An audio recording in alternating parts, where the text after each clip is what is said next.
Welcome back students. Last class में हमने light chapter में image formation by plane mirror start कर दिया था और उसमें हमने देखा था कि जो प्लेन मिरर से इमेजेस बनेंगे उसके कुछ इंपॉर्टेंट कैरेक्टरिस्टिक्स होंगे।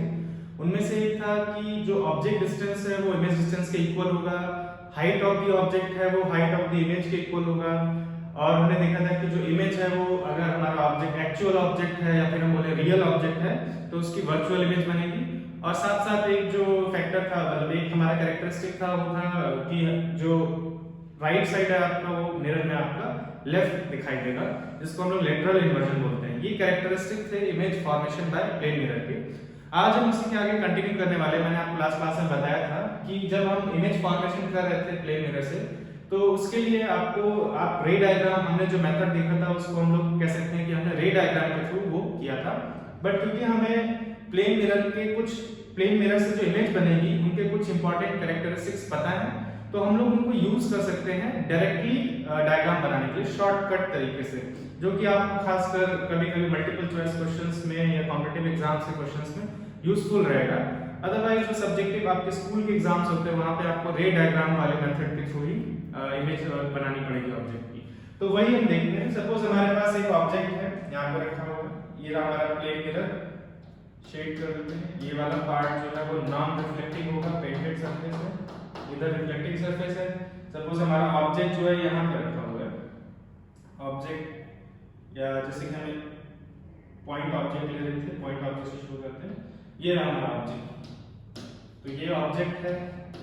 सपोज हमें पता है कि ये ऑब्जेक्ट जो है इस मिरर से लेट्स से 10 मीटर की डिस्टेंस है। यानी इस मिरर से 10 मीटर की डिस्टेंस पे ऑब्जेक्ट हमारा रखा हुआ है, तो इसकी इमेज जो है, इस ऑब्जेक्ट की इमेज कहाँ बनेगी ये हम लोग डायरेक्टली बता सकते हैं। कैसे बता सकते हैं? क्योंकि पहले या कैसे, हमको सबसे पहले ये पता है कि जो ऑब्जेक्ट डिस्टेंस और इमेज डिस्टेंस होता है प्लेन मिरर के केस में वो इक्वल होता है। तो ये भी ध्यान रखेंगे, जो डिस्टेंस है प्लेन मिरर से ये परपेंडिकुलर डिस्टेंस है, मतलब हमारे ऑब्जेक्ट का मिरर से परपेंडिकुलर डिस्टेंस है, इसको हम लोग ऑब्जेक्ट डिस्टेंस बोल रहे हैं, ये ध्यान रखेंगे। तो अगर हमारा ऑब्जेक्ट जो है 10 मीटर पे है फ्रॉम द मिरर, तो यहां से अगर मैं फर्दर आगे 10 मीटर बिहाइंड द मिरर जाता हूं, सेम डिस्टेंस लेनी होगी। तो अकॉर्डिंग टू द कैरेक्टरिस्टिक्स, अगर हम कैरेक्टरिस्टिक्स को यूज करें तो ये हमारा इमेज का लोकेशन होगा। अगर ये डिस्टेंस जो है perpendicular distance from the mirror है और ये 10 मीटर है, तो ये इमेज का लोकेशन होगा। हम ये डायरेक्टली कर सकते हैं, जो चीज हमने रे डायग्राम से किया था। तो ये यूजफुल तरीका है। अगर आपको image formation by plane mirror की कैरेक्टरिस्टिक्स पता है तो उनमें से एक कैरेक्टरिस्टिक हमने यहाँ पे यूज किया है। इसी तरीके से सपोज अगर हमारे पास ऐसा केस है कि जो ऑब्जेक्ट है वो यहाँ पर है, ये रहा हमारा प्लेन मिरर, ये हमारा प्लेन मिरर है, ये ऑब्जेक्ट की लोकेशन है सपोज, और हमें बताना है कि इस ऑब्जेक्ट की इमेज कहाँ पे बनेगी एग्जैक्टली। तो आपको सिर्फ ये पता करना है कि इस ऑब्जेक्ट का प्लेन मिरर से डिस्टेंस कितना है। सपोज ये डिस्टेंस जो है वो 5 मीटर है। डिस्टेंस कौन सा होना चाहिए? Perpendicular to the plane mirror distance. तो इतना ही डिस्टेंस पे, एग्जैक्टली सेम डिस्टेंस पे from the mirror, behind the mirror जो है हमारा इमेज होगा। ये हमारा ऑब्जेक्ट हो गया और ये हमारा इमेज होगा। ये हमने कौन सा कैरेक्टरिस्टिक यूज किया है? That image distance from a plane mirror is always equal to the object distance from the mirror। तो इस तरीके से हम डायरेक्टली ऑब्जेक्ट की हम पोजीशन बता सकते हैं। ये हमने पॉइंट ऑब्जेक्ट्स लिए हैं। इसी तरीके से हम लोग एक्सटेंडेड ऑब्जेक्ट ले लेते हैं।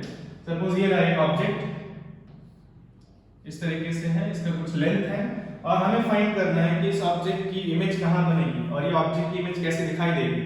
तो वही करते हैं। सबसे पहले मैंने आपको बताया था कि आपको एक्सटेंडेड ऑब्जेक्ट की इमेजेस बनानी है, तो आपको क्या करना होगा, जो डिफरेंट पॉइंट्स हैं उनकी इमेज सिंपली फाइंड करनी होगी, और वो सारे पॉइंट्स अगर ज्वाइन होंगे तो ऑटोमेटिकली हमें पूरा ऑब्जेक्ट मिल जाएगा। तो हमने ये भी डिस्कस किया था कि इसके लिए आपको प्लेन मिरर के केस में सिर्फ 2 पॉइंट्स की इमेजेस बनाने की जरूरत पड़ती है। एक जो है अपर पॉइंट का, upper top part of the object, और एक बॉटम। तो ऐसे ही हम लोग यहाँ पे कुछ कर रहे हैं। तो राइट मोस्ट पॉइंट की इमेज बनाने की कोशिश करते हैं। राइट मोस्ट पॉइंट का डिस्टेंस मान लेते हैं ये भी 5 मीटर है, तो यानी कि इसकी इमेज जो है फ्रॉम द मिरर, इसकी image from the mirror that will also be at a distance of 5 metre. तो ये हमें क्या मिल गया? सपोज ये पॉइंट ए है, तो ए का इमेज मिल गया, मैं इसको ए डैश लिख रहा हूं। सेम तरीके से सपोज ये पॉइंट बी है, तो इसका डिस्टेंस भी क्योंकि ये कंप्लीटली हॉरिजॉन्टल है तो डिस्टेंस यहाँ पे क्लियर दिख रहा है, ये डिस्टेंस क्या होगा, सेम होगा, ये डिस्टेंस भी 5 मीटर होगा। इसका मतलब यहाँ से 5 मीटर की डिस्टेंस पे, यहाँ से 5 मीटर की डिस्टेंस पे बी पॉइंट की इमेज बनेगी, जिसको मैं यहाँ पे बोल रहा हूँ बी डैश। तो इस तरीके से हमें क्या मिल गया है, हमारे ऑब्जेक्ट के जो एक्सट्रीम पॉइंट्स हैं ए और बी पॉइंट्स, इनकी इमेजेस मिल गई, दोनों को ज्वाइन करते हैं और ये हमारा क्या मिल गया हमें, फाइनली ऑब्जेक्ट का कंप्लीट इमेज मिल गया है। इसमें ये भी है कि जो ऑब्जेक्ट का हाइट है और इमेज का हाइट है वो क्या है, सेम है, वो चेंज नहीं होगा, जो हम पहले डिस्कस कर चुके हैं। तो इस तरीके से विदाउट ट्री डायग्राम हम डायरेक्टली इमेज फॉर्म कर सकते हैं। तो एक और एग्जांपल देखते हैं यहाँ पे, सपोज मिरर जो है इस तरीके से टिल्टेड रखा हुआ है और ये जो साइड है इसका टिल्टेड साइड है, इस तरफ वाला, इसको शेड करके दिखाना है। और हमारा ऑब्जेक्ट जो है फिर से एक्सटेंडेड ऑब्जेक्ट लेते हैं, दोनों केस लेते हैं, सिंपल पॉइंट ऑब्जेक्ट लेते हैं। सपोज इस बार पॉइंट ऑब्जेक्ट जो यहाँ कहीं है, तो यहाँ पे काफी कंफ्यूजन होता है कि इमेज कहाँ बनेगी, वो देखते हैं कैसे फाइंड करना है। तो आपको अगर फाइंड करना है कि ऑब्जेक्ट की इमेज कहाँ बनेगी, तो आपको क्या चाहिए, आपको perpendicular distance from the mirror चाहिए और उतने ही परपेंडिकुलर डिस्टेंस पे फ्रॉम द मिरर इमेज बनेगी। तो ये हमारा ऑब्जेक्ट हो गया, पॉइंट ऑब्जेक्ट है। इस पर्टिकुलर ऑब्जेक्ट की perpendicular distance from the mirror find करनी है। तो यहाँ पे कंफ्यूजन होता है कि मिरर से परपेंडिकुलर डिस्टेंस कैसे फाइंड करें। अगर मैं यहाँ पे कोई भी लाइन ड्रॉ करूंगा तो वो मिरर के परपेंडिकुलर नहीं होगी, ये परपेंडिकुलर डिस्टेंसेस नहीं है, तो इसीलिए इससे हमें परपेंडिकुलर डिस्टेंस नहीं मिलेगा। तो क्या कर सकते हैं हम लोग, मिरर को थोड़ा सा इस तरीके से एक्सटेंड कर सकते हैं मिरर के अलोंग एक लाइन, और इस पे जो परपेंडिकुलर बनेगा वो हमारा क्या होगा, perpendicular distance from the mirror. ये डिस्टेंस कहलाएगा object distance from the mirror. ये ध्यान रखना है। तो जब भी हमको डिस्टेंस लेना है ऑब्जेक्ट का फ्रॉम द मिरर, हमेशा परपेंडिकुलर डिस्टेंस लेना है। यहाँ पे वो डिस्टेंस हमको डायरेक्टली दिख जा रहा है मिरर पे, बट अगर ऐसा कोई केस होता है तो आप मिरर को एक्सटेंड कर सकते हैं, ये ध्यान रखना। तो ये हमारा क्या हो गया, ऑब्जेक्ट का डिस्टेंस। सपोज ये वैल्यू जो है, ये डिस्टेंस 4 मीटर है, इसका मतलब इतने ही डिस्टेंस पे इस ऑब्जेक्ट की इमेज बनेगी बिहाइंड द मिरर। तो वो भी ड्रॉ करते हैं।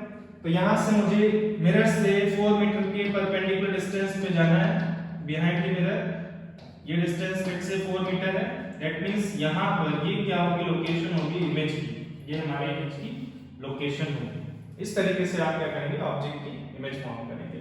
तो ये है डायरेक्ट मेथड। एक लास्ट एग्जांपल और देखते हैं। सपोज हमारा जो ऑब्जेक्ट है वो इस तरीके से रखा हुआ है यहाँ पे मिरर के पास, सपोज इस तरीके से, ये रहा हमारा ऑब्जेक्ट। और फिर से हमको इसकी इमेज फॉर्म करनी है, हमें इसकी इमेज फॉर्म करनी है, कहाँ बनेगी, सेम मेथड से चलते हैं। हम इस ऑब्जेक्ट के ऊपर 2 पॉइंट्स लेंगे जो इसके एक्सट्रीम एंड्स पे होंगे।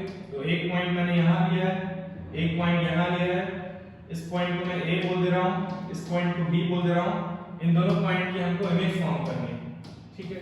तो सबसे पहले A पॉइंट की इमेज बनाते हैं हम लोग, और जब हमको दोनों पॉइंट्स की इमेज मिल जाएगी, हम दोनों पॉइंट्स को ज्वाइन कर देंगे और फाइनली हमें अपना ऑब्जेक्ट मिल जाएगा। तो A पॉइंट की इमेज बनानी है, तो आपको A पॉइंट का परपेंडिकुलर डिस्टेंस फाइंड करना पड़ेगा। तो परपेंडिकुलर बनाना पड़ेगा आपको पॉइंट A से ऑन द मिरर, ये परपेंडिकुलर डिस्टेंस होगा। ये perpendicular distance let's say 6 metre है। Suppose this is 6 metre, that means 6 metre from the mirror हमें पॉइंट A की क्या मिलेगी, इमेज मिलेगी। तो 6 मीटर जाते हैं हम लोग मिरर से, परपेंडिकुलर डिस्टेंस से जाना है। Let's say this is 6 metre, that means ये पॉइंट जो है वो इस ऑब्जेक्ट की क्या है, इमेज है। इसको मैं A डैश लिख रहा हूं। सेम मेथड से B पॉइंट का भी इमेज बनाते हैं। B पॉइंट का इमेज बनाना तो हम क्या करेंगे, फिर से परपेंडिकुलर डिस्टेंस लेंगे। तो ये थोड़ा टिल्टेड है, इसलिए इसका परपेंडिकुलर भी टिल्टेड होगा, जैसा वो इसके पैरेलल ये हो गया। लेट्स से ये डिस्टेंस जो है वो 4 मीटर है। अगर ये डिस्टेंस 4 मीटर है तो हमें मिरर से 4 मीटर बिहाइंड द मिरर जाना है इन द परपेंडिकुलर डायरेक्शन। और अगर हम ऐसे जाएंगे तो हमें 4 मीटर, सपोज ये डिस्टेंस इक्वल होना चाहिए, ये डिस्टेंस इक्वल होना चाहिए। Let's say this is 4 metre, तो हमें ये क्या मिल गया, पॉइंट B का इमेज मिल गया, पॉइंट B का इमेज, इसको मैं B डैश लिख रहा हूं। अब हम इन दोनों पॉइंट को अगर ज्वाइन कर देंगे तो हमें ऑब्जेक्ट की फाइनल इमेज मिल जाएगी, ये हमारा ऑब्जेक्ट की इमेज। तो इस तरीके से आप directly using the characteristics of images formed by the plane mirror अब डायरेक्टली इमेज बना सकते हैं in the case of plane mirror. जो काफी फास्ट होगा। अगर आप यही काम रे डायग्राम से करते हैं तो आपको थोड़ा टाइम लग सकता है, तो ये मेथड वहां पर यूजफुल होगा। आज हम लोग आगे चलेंगे प्लेन मिरर पे और क्वेश्चंस करते हैं, कुछ प्रैक्टिस क्वेश्चंस करेंगे। उससे पहले एक छोटा सा टॉपिक है वो हम जो देखने वाले हैं वो ये कि अगर मान लो अभी तक हमने देखा था कि ऑब्जेक्ट्स की जो इमेजेस बन रही थी वो सिंगल प्लेन मिरर की वजह से बन रही थी। एक सिंगल प्लेन मिरर था, उसके सामने एक ऑब्जेक्ट रखा था और उसकी हमको एक इमेज मिल रही थी। अब अगर आपने नोटिस भी किया होगा, कभी अगर एक से ज्यादा मिरर होते हैं, स्पेशली हम लोग यहाँ पे दो मिरर्स की बात करने वाले हैं, अगर कभी एक से ज्यादा मिरर होते हैं तो ऑब्जेक्ट्स की जो इमेजेस हैं वो मल्टीपल इमेजेस बनेगी। जैसे आपने कभी देखा होगा, बार्बर शॉप में भी गया तो वहां पर जब आप जाते हैं तो आपके फ्रंट में एक मिरर होता है और आपके बैक साइड में एक मिरर होता है, और जब आप खड़े होते हैं आप देखते हैं मिरर के अंदर मल्टीपल इमेजेस दिखाई देती हैं दोनों साइड में। इसी तरीके से अगर इस केस में जो मिरर है वो एक तो आपके फ्रंट में एक आपके बैक में, कह सकते हैं दोनों एक दूसरे के पैरेलल है। इसी तरीके से अगर आप मिरर जो है एक दूसरे के परपेंडिकुलर रखे हैं या उनके बीच अलग अलग एंगल्स रखते हैं तो जो ऑब्जेक्ट्स की हैं वो अलग अलग नंबर ऑफ इमेजेस फॉर्म होंगे, different number of images form होती हैं। तो हम लोग एक सिंपल सा पहले तो इसका कुछ इमेजेस देखेंगे जिसके थ्रू इस चीज को समझेंगे, और उसके बाद फिर एक एग्जांपल के थ्रू मतलब जो कैसे नंबर ऑफ इमेजेस फाइंड करना है उसके लिए हम लोग एक फार्मूला देखेंगे। तो आप इसके लिए सीधे हम इस टॉपिक पे चलते हैं, इसको हटाते हैं। Images form by number of images form by two plane mirrors, ये हम देखना है। अगर हमारे पास दो प्लेन मिरर्स हैं तो कितने नंबर ऑफ इमेजेस फॉर्म होंगे। तो पहले तो इस डायग्राम में देखते हैं, यहाँ पे कुछ वैसा ही दिखाया गया है। इस डायग्राम से शुरू करते हैं। यहाँ पे दो प्लेन मिरर्स आपको क्लियरली दिखाई दे रहा होगा। एक प्लेन मिरर हमारा ये हो गया, यहाँ रखा हुआ है, और ये दूसरा प्लेन मिरर है। उसके बाद बीच में जो रखा गया है वो हमारा ऑब्जेक्ट है। दिस इज द ऑब्जेक्ट, ये ऑब्जेक्ट है, और इस ऑब्जेक्ट की आपको क्लियरली दिखाई दे रहा है कि तीन इमेजेस बन रही हैं। तो ये एक ऐसा केस है, एक्चुअल में ऐसा तब होगा अगर आप एक प्लेन मिरर को, दो प्लेन मिरर को 90 डिग्री के एंगल पे रखते हैं, तो ऐसा कुछ हो रहा है यहाँ पे। वहीं नेक्स्ट इमेज में अगर आप देखेंगे तो इनके बीच का एंगल जो थोड़ा रिड्यूस कर दिया गया है। एंगल कहाँ फॉर्म हो रहा है, आप यहाँ देख सकते हैं, ये वाला जो एंगल है इसकी बात कर रहे हैं हम लोग, ये यहाँ पे 90 है। यहाँ पे जो मिरर का एंगल है डिफरेंट है, अगर आप देखेंगे कंप्लीटली यहाँ नहीं है इमेज में, ये एंगल जो है 90 से कम है। तो वही ऑब्जेक्ट है, वही दो मिरर्स हैं, बट इनके बीच का एंगल हमने थोड़ा रिड्यूस कर दिया। अब आपको मेरे ख्याल से तीन से ज्यादा इमेज दिखाई दे रही है, काउंट कर सकते हैं 1 2 3 4 5 6 7 इमेजेस दिखाई दे रही हैं आपको इसमें। तो इस तरीके से depending on angle between two mirrors, अगर हम लोग इसको ड्रॉ करना चाहें, सिंपली दिखाना चाहें, हमारे पास अगर दो मिरर्स हैं तो स्टार्ट करते हैं। जैसे मान लेते हैं एक मिरर ये रहा और दूसरा मिरर हमारे पास ये है। अब हम इन दोनों को एक साथ रख रहे हैं। सपोज एक केस में हम इन दोनों मिरर्स को ऐसे रखते हैं, तो उस केस में इनके बीच का एंगल जो होगा वो 90 डिग्री होगा। अगर मान लो मैं ऐसे रखता हूं मिरर्स को, एक मिरर हमारा ऐसे रखा है और दूसरा मिरर जो है इस तरीके से रखा है, इस केस में इनके बीच का एंगल 90 से कुछ और होगा, डिफरेंट होगा। इस तरीके से इनफिनिट नंबर ऑफ पॉसिबल तरीके हैं जिनमें आप मिरर को प्लेस कर सकते हैं एट डिफरेंट एंगल्स, दो मिरर को, और उनके बीच में जहां पे रिफ्लेक्टिंग सरफेसेस है यहां पे कहीं हमारा ऑब्जेक्ट होगा, इस रीजन में हमारा कहीं ऑब्जेक्ट होगा, और हमें ये फाइंड करना होगा कि कितने नंबर ऑफ इमेजेस बनेगी। इस तरह का कॉमन क्वेश्चन रहता है कि कितने नंबर ऑफ इमेजेस बनेगी अगर हमने ऑब्जेक्ट जो है इन लोकेशंस पे कहीं रखा है। तो नेक्स्ट हम लोग यहाँ पर एक्चुअल में इसको फाइंड करने के दो मेथड्स हैं। एक मेथड है कि आप रे डायग्राम्स ड्रॉ करें, आप रे डायग्राम से कर सकते हैं, बट वो चीज हमको इस क्लास में 10th क्लास के लेवल में नहीं करने की जरूरत है। हम लोग डायरेक्टली फॉर्मूला देखेंगे, उस फॉर्मूले से डायरेक्टली आप आंसर निकाल सकते हैं। अगर आपको ये पता है कि दो मिरर्स हैं और उनके बीच का एंगल कितना है और उसके बाद ऑब्जेक्ट की लोकेशन क्या है, अगर आपके पास एक तीन इंफॉर्मेशन कि ऑब्जेक्ट की लोकेशन क्या है, वो जो दो मिरर्स हैं उनके बीच का एंगल क्या है, ये दो चीजें अगर आपको पता है तो आप ये बता सकते हैं कि नंबर ऑफ इमेजेस कितनी फॉर्म होंगी, और वही हम लोग नेक्स्ट डायरेक्टली देखने वाले हैं। तो ये इमेजेस जो है सिर्फ उसी चीज को बता रही है कि कितने नंबर ऑफ इमेजेस फॉर्म होती हैं, वो आप इसके एग्जांपल के थ्रू देख सकते हैं। ये फर्स्ट एग्जांपल है पर्टिकुलरली, इस केस में अगर आप नोटिस करें यहाँ पे काफी सारी इमेजेस फॉर्म हो रही हैं और ये कंप्लीट इमेज हमारे पास नहीं है, तो यहाँ पे इमेज के अंदर इमेज एंड देन फर्दर बहुत सारी इमेजेस हैं। एक केस ऐसा भी होता है कि मिरर अगर एक पर्टिकुलर तरीके से रखे जाएंगे, दो मिरर्स एक पर्टिकुलर तरीके से रखे जाएंगे तो जो नंबर ऑफ इमेजेस फॉर्म होंगी वो इनफाइनाइट होंगी।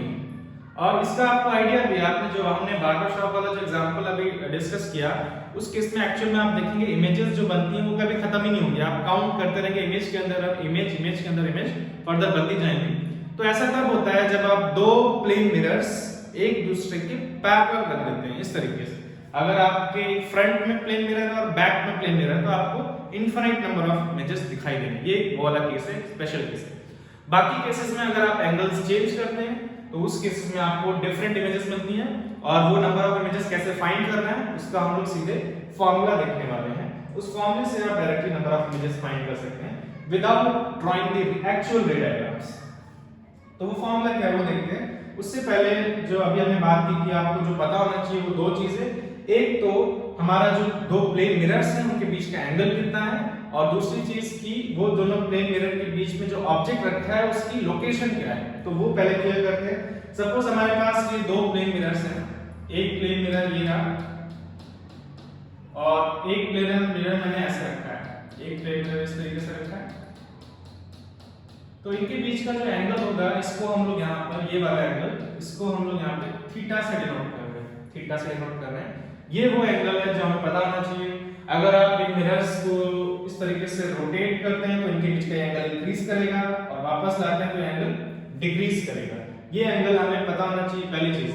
दूसरी चीज क्या है, ऑब्जेक्ट की लोकेशन के बारे में। तो पहले तो इसको लिख लेते हैं, थीटा यहाँ पर क्या है, angle between the mirrors, angle between the mirrors, जिस पे number of images form depend करता है, एंगल बिटवीन द मिरर्स, इसी पे डिपेंड करता है कितने नंबर ऑफ इमेजेस फॉर्म होंगी।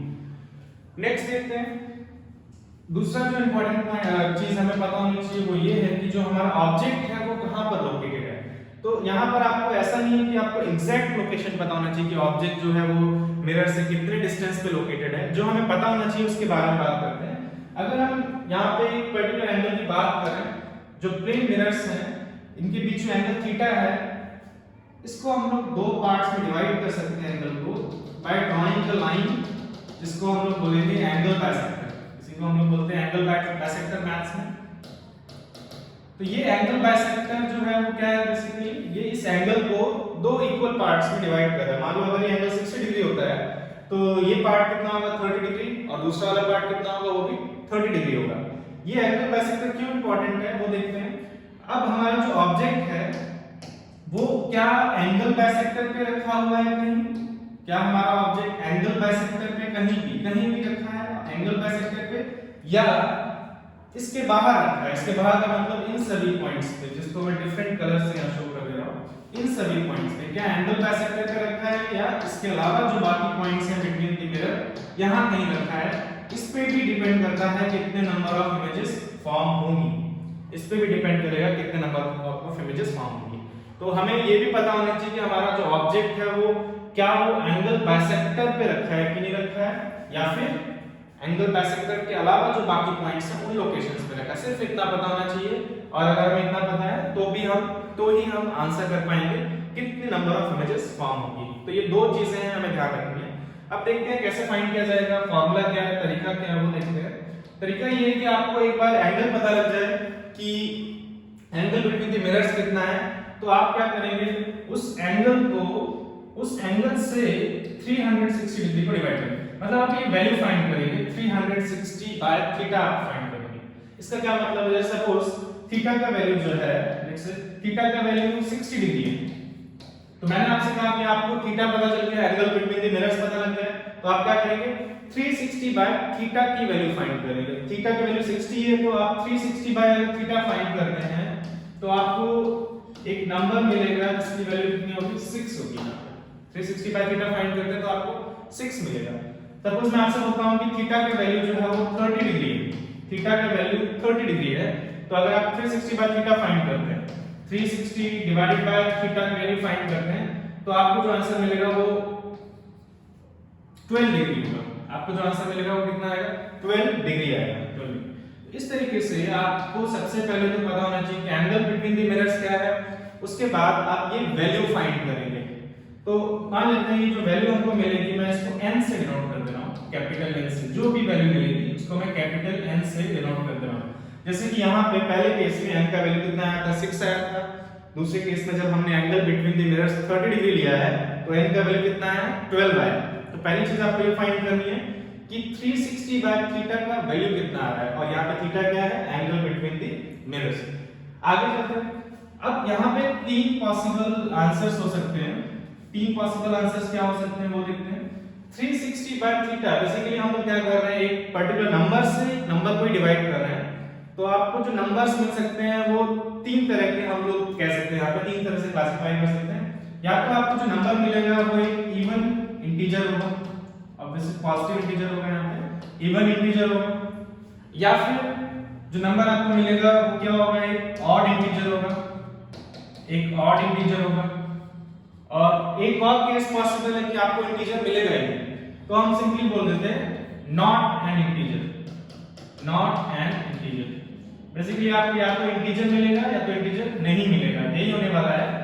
तो जो जब आपको इंटीजर मिलेगा तो उसमें दो केसेस हैं, या तो वो एक इवन इंटीजर होगा और या फिर क्या होगा, वो एक ऑड इंटीजर होगा। और अगर वो इंटीजर नहीं है तो वो हमारा थर्ड केस है, उस केस में क्या करना है वो हम देखते हैं। तो सबसे पहले अगर मान लो आपको क्या मिला है, एक इवन इंटीजर मिला है, मतलब n की जो वैल्यू है वो इवन है, एक इवन नंबर है, सिंपली समझते हैं। तो इवन नंबर है, जैसे कि इस केस में आया n का वैल्यू यहाँ पे 6 आया, यहाँ पे n का वैल्यू कितना है 12 आया। तो जब भी ऐसा होगा तो आपको कुछ और सोचने की जरूरत नहीं है, आप डायरेक्टली बोल सकते हैं कि the number of images form, the number of images form, the number of images form is equal to n minus 1, n minus 1 मतलब क्या, n minus 1 का मतलब जो आपका n का वैल्यू आया था, अगर n जो है, ये दोनों केस कौन से हैं, इंटीजर वाले हैं। जब हमारा n जो है वो क्या होगा, इंटीजर होगा, तो ये इंटीजर वाले केस हैं। तो जब हमारा नंबर ऑफ इमेजेस फॉर्म का वैल्यू n minus 1 होगा, उस केस n होगा, और वो n का वैल्यू जो है वो एक इवन इंटीजर है, इसका मतलब जो नंबर ऑफ इमेजेस फाउंड होंगी वो n minus 1 होंगी। इसका एक एग्जांपल लेते हैं। जैसे मान लो इस केस में ये जो एंगल है मिरर्स के बीच में, ये फर्स्ट मिरर है हमारा और ये सेकंड मिरर है, और उनके बीच का एंगल कितना है, मान लेते हैं 60 डिग्री है। तो आप क्या करेंगे, 360 बाय थीटा कैलकुलेट करेंगे, यानी थीटा की जगह आप 60 डिग्री रखेंगे। आपने 60 रखा तो आपको जो वैल्यू मिलेगा वो 6 मिलेगा, जो अभी हम फाइंड कर चुके हैं। फिर हम देखेंगे कि ये इंटीजर है ऑब्वियसली, और ये इवन इंटीजर, पॉजिटिव इंटीजर तो है ही, इवन इंटीजर, इवन इंटीजर है। इसका मतलब क्या है, जो नंबर ऑफ इमेजेस फाउंड होंगी, जो आपको n का वैल्यू आया उसमें से आपको 1 सब्ट्रैक्ट करना होगा। मतलब नंबर ऑफ इमेजेस कितनी फॉर्म होंगी, n minus 1, that means 5 images form होंगी। तो अगर दो मिरर्स आप 60 डिग्री के एंगल पे रखते हैं और उनके बीच में ऑब्जेक्ट रखते हैं कहीं पे भी, कोई भी लोकेशन पे, चाहे वो एंगल बाइसेक्टर पे हो या वो एंगल बाइसेक्टर पे ना हो, किसी भी लोकेशन पे आप रखेंगे तो जो नंबर ऑफ इमेजेस फॉर्म होंगी वो कितनी होंगी, 5 फॉर्म होंगी ऑलवेज। तो ये आप वेरीफाई भी कर सकते हैं। आपको क्या चाहिए, बस दो मिरर्स चाहिए होंगे, उनको आप पहले तो आप क्या करेंगे, पेपर पे 60 डिग्री का एंगल बनाएंगे। तो 60 डिग्री की एक आर्म पे आप एक मिरर रखेंगे जो एंगल है, उसके दूसरे आर्म पे दूसरा मिरर रखेंगे, और बीच में आप कोई भी ऑब्जेक्ट रखेंगे। और फिर अगर आप काउंट करते हैं जो आपको मिरर के अंदर इमेजेस दिखाई दे रहे हैं, तो आप फाइंड करेंगे 5 इमेजेस होंगे। तो ये सिंपल तरीका है। नेक्स्ट क्या है, इवन इंटीजर में आपको ज्यादा सोचना नहीं है। जब भी इवन इंटीजर मिलता है, एक कम जो वैल्यू आपको मिलेगी उससे एक कम नंबर ऑफ इमेजेस फॉर्म होंगे। जब हम ऑड इंटीजर की बात करते हैं, तो ऑड इंटीजर में दो पॉसिबिलिटीज हमको लेनी पड़ती हैं। दो पॉसिबिलिटीज कौन सी? पहली पॉसिबिलिटी ये है कि वो जो जब ऑड इंटीजर है, जैसे कि इसका एक एग्जांपल भी ले लेते हैं।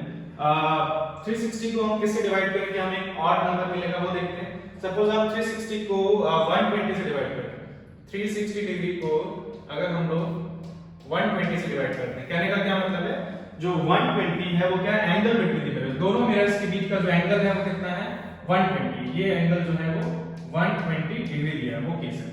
दोनों मिरर्स के बीच का एंगल जो है वो हमें 120 डिग्री दिया है। इस तरीके से मिरर्स रखे हुए हैं, हमारा फर्स्ट मिरर है and this is second mirror, इनके बीच का एंगल जो है वो 120 डिग्री है। इस केस में हम लोग फाइंड करना चाहते हैं नंबर ऑफ इमेज कितनी फॉर्म होगी। तो सबसे पहले आप क्या करेंगे, 360 बाय थीटा फाइंड करेंगे। थीटा का वैल्यू जो है वो 120 डिग्री है। हम लोग 360 डिग्री को थीटा 120 से डिवाइड करेंगे, और अगर आप डिवाइड करते हैं तो आपको जो नंबर मिलेगा वो आएगा 3, यानी कि n की वैल्यू जो आई है वो 3 आई है। अब n की वैल्यू 3 है तो इसका मतलब अगर हम देखें हमें एक ऑड इंटीजर मिला है, और जब आपको ऑड इंटीजर मिलेगा तो दो पॉसिबल आंसर्स हो सकते हैं। मतलब जब 120 डिग्री का एंगल है बिटवीन द प्लेन मिरर्स, तब दो possible number of images form हो सकती हैं, दो पॉसिबल तरीके से नंबर ऑफ इमेजेस फॉर्म हो सकती हैं, और वो क्या है वो हम देखने वाले हैं। तो पहली चीज आपको यहाँ पे इंपॉर्टेंट हो जाता है कि हमारा ऑब्जेक्ट जो है वो कहाँ रखा हुआ है। क्या ऑब्जेक्ट जो है वो एंगल बाइसेक्टर वाले इन पॉइंट्स पे रखा है, या इसके अलावा जो बाकी पॉइंट्स हैं यानी कि not at the angle bisector. ये दो केसेस हैं। तो पहला केस है, आपको फिर नेक्स्ट आपको चेक करना पड़ेगा कि ऑब्जेक्ट जो है वो कहाँ पर है। क्या ऑब्जेक्ट जो है हमारा वो एंगल बाइसेक्टर पे रखा है कि नहीं रखा है, ये देखना पड़ेगा। एक तो ऑप्शन है कि एंगल बाइसेक्टर पे होगा, या फिर not at the angle bisector, not at the angle bisector, यानी कि एंगल बाइसेक्टर पर नहीं रखा है। ये दो केसेस हैं, या तो एंगल बाइसेक्टर पे होगा या तो एंगल बाइसेक्टर पे नहीं होगा। कभी-कभी हम इसको ऐसे भी बोलते हैं कि अगर हमारा ऑब्जेक्ट एंगल बाइसेक्टर पे रखा है तो उसको हम लोग बोलते हैं symmetrically placed, symmetrically placed object, symmetrically placed object. Symmetrically placed मतलब क्या, वो एग्जैक्टली दोनों मिरर्स के बीच में होगा अगर एंगल बाइसेक्टर पे रखा है।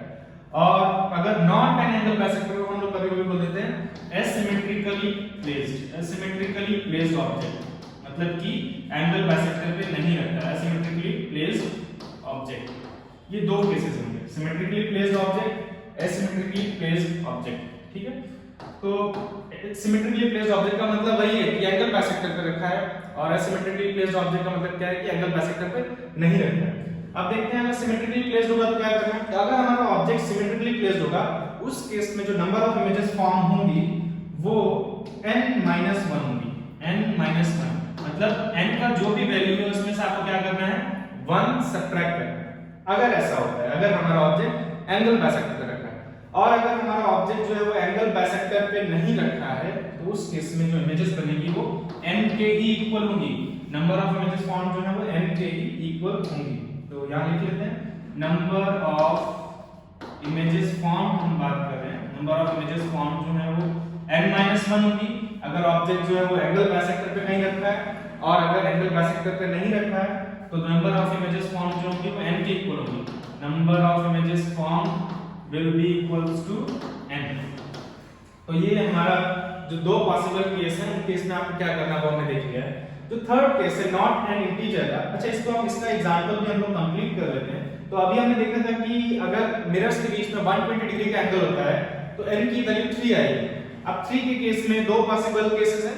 पहले तो हम देखते हैं अगर एंगल बाइसेक्टर पे ऑब्जेक्ट रखा है तो एंगल बाइसेक्टर का मतलब एग्जैक्टली यहां पे मिडिल में, मतलब यहां से जो एंगल होगा वो 60 डिग्री होगा, यानी कि इन में से कोई भी एक पॉइंट पे अगर कहीं ऑब्जेक्ट रखा है उसको हम बोलेंगे कि ऑब्जेक्ट जो है वो एंगल बाइसेक्टर पे रखा है। तो अगर हम ऑब्जेक्ट एंगल बाइसेक्टर पे रखा है तो n-1 इमेज फॉर्म होगी, मतलब 3-1 इमेज, यानी कि अगर हमारा ऑब्जेक्ट इनमें से किसी भी लोकेशन पे रखा होगा तो दो ही इमेज फॉर्म होगी।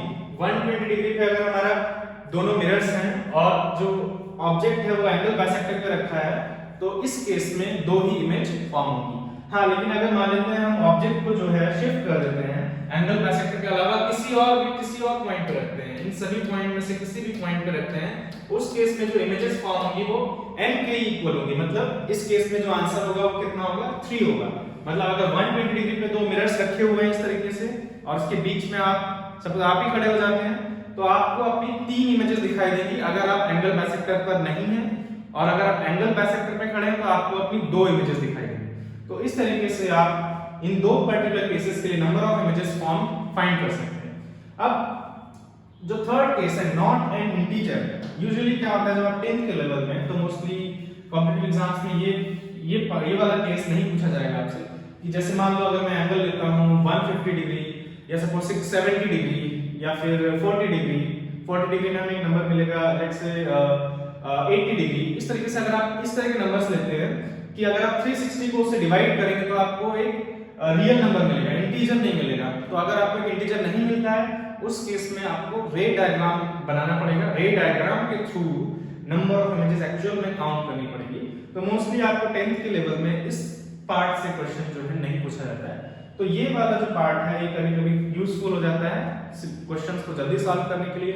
यही चीज हम रे डायग्राम्स के थ्रू कर सकते हैं। एक्चुअली में फॉर्मूला वहीं से है, आप रे डायग्राम बनाएंगे और आप इस पैटर्न को फाइंड करेंगे तो आपको दिखाई देगा कि इस तरीके से जब ऑड इंटीजर आता है ये रेशियो तो नंबर ऑफ इमेजेस फॉर्म जो है सिमेट्रिकली प्लेस्ड और एसिमेट्रिकली प्लेस्ड के अकॉर्डिंग n-1 और n के इक्वल हो सकती है। तो इस केस में आपको क्या करना पड़ेगा, फाइंड यूजिंग दी रे डायग्राम बना के ही फाइंड करना होगा। जो आपको क्वेश्चन इस टाइप के क्वेश्चंस आपसे नहीं पूछे जाएंगे 10th के लेवल में, तो आपको ये पार्ट अटेम्प्ट करने की जरूरत नहीं पड़ेगी। तो ये है तरीका, ये है मेथड जिसके थ्रू आप जो number of images form by two plane mirrors है वो फाइंड कर सकते हैं। आपने नोटिस किया होगा इसके लिए आपको दो चीजें चाहिए, एंगल बिटवीन द मिरर्स चाहिए और जो दूसरी चीज चाहिए स्पेशली इस केस में जहां पे ऑड इंटीजर मिल रहा है आपको 360 को थीटा से डिवाइड करने के बाद, उस केस में आपको जो है देखना पड़ेगा कि ऑब्जेक्ट कहां रखा हुआ है। एक एग्जांपल अभी हमने पीछे इमेज देखी थी, उसमें मिरर जो है 90 डिग्री पे थे और हमको तीन इमेजेस दिखाई दे रही थी। तो उसको हम वेरीफाई करते हैं। अगर हमारे पास दो मिरर्स हैं जो कि 90 डिग्री पे प्लेस्ड हैं तो हम लोग फाइंड करते हैं इनका value 360 by theta, that means that will give 4 90 360 by 90 करेंगे तो हमें कितना मिलेगा, 4 मिलेगा। n का वैल्यू 4 है, n का वैल्यू 4 है मतलब हमें इवन इंटीजर मिला है। 4 क्या है, इवन इंटीजर मिला है। अब नेक्स्ट क्या करना है आपको, बस चेक करना है कि जब भी इवन इंटीजर होगा n-1 इमेज बनेगी। 360 बाय थीटा का जो भी वैल्यू आएगा उसमें से आपको 1 सबट्रैक्ट करना होगा।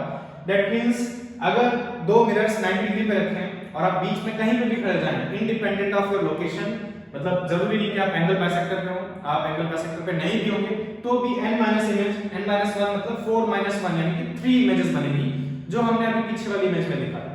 तो इस तरीके से हम जो है number of images formed by two plane mirrors find कर सकते हैं।